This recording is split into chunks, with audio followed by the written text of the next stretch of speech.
Salut les amis, ici Shadow pour une petite vidéo update. Donc je vous préviens tout de suite, si vous regardez cette vidéo et que vous n'avez pas vu la vidéo review du Veikon, arrêtez tout de suite et regardez la vidéo review du Veikon. Donc, c'est une petite update sur certaines choses que j'ai oubliées, et que j'ai découvert entre temps d'ailleurs.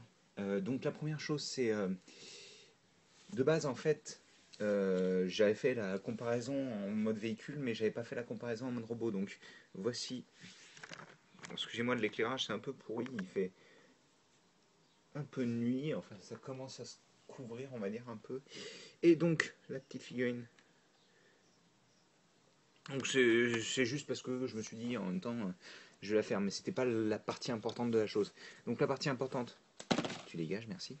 Euh, c'est que j'ai découvert par moi-même pour le coup que en fait, bon, normalement il s'accroche comme ça le pistolet. Sauf que je trouvais que c'était pas super joli personnellement.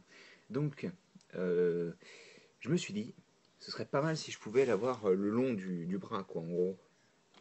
Donc je me suis dit, eh mais attendez, j'ai une main là-dessous.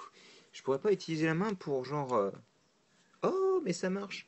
Alors par contre, cette petite chose ne fonctionne que sur le bras gauche, donc ça veut dire qu'il faut forcément que votre Veikon soit gaucher. Et donc vous avez le gun qui est le long du bras plutôt qu'au-dessus en fait. C'est une question de goût, moi personnellement je préfère comme ça. Donc, parce que ça fait plus Veikon pour moi, vu que bon, ils ont tendance à être un petit peu fins et tout, les Veikon.